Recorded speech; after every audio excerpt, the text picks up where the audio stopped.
Step into Value Zone. Value Zone. Hypermart. Button. ఓవైపు కొత్త సంవత్సరం వేడుకలు, మరోవైపు జపాన్లోని కొన్ని తీర ప్రాంతాల్లో భయంకరమైన భూకంప ప్రకంపనలు.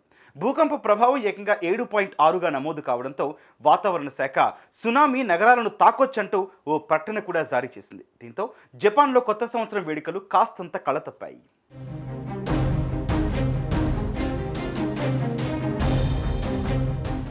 జపాన్లో భారీ భూకంపం సంభవించింది. భూకంప తీవ్రత రిక్టర్ స్కేలుపై 7.6గా నమోదైంది. దీంతో సునామీ హెచ్చరికల్ని జపాన్ వాతావరణ సంస్థ జారీ చేసింది. సముద్ర అలలు 5 మీటర్ల వరకు ఎగిసిపడే అవకాశం ఉందని వెల్లడించింది. ఇషికావా, నిగాటా, టొయామా తీర ప్రాంతాల్లో సముద్రం అల్లకల్లోలంగా మారే అవకాశాలున్నాయని స్పష్టం చేసింది. భూకంప ప్రభావంతో సముద్ర అలలు తీరం వైపు దూసుకొస్తున్నాయి.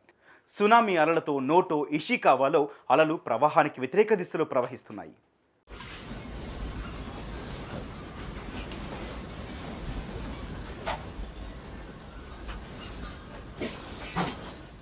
ప్రకంపనలతో స్టోర్లోని వస్తువులు చెల్లాచెదరవుతున్న వీడియో సోషల్ మీడియాలో వైరల్గా మారింది. భూకంపానికి సంబంధించి ఎలాంటి ఆస్తి ప్రాణ నష్టం గురించి ఇప్పటి వరకు సమాచారం అయితే లేదు. కానీ హెకురీకు అణు విద్యుత్ ప్లాంట్లో ఏవైనా అవకతవకలు జరిగాయన్న అంశం మీద జపాన్ ప్రభుత్వం దృష్టి సారించింది.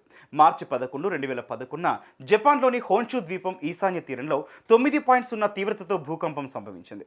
జపాన్ చరిత్రలో అత్యంత శక్తివంతమైన భూకంపం ఇది. భయంకరమైన సునామీ ఏర్పడటానికి కారణమైంది.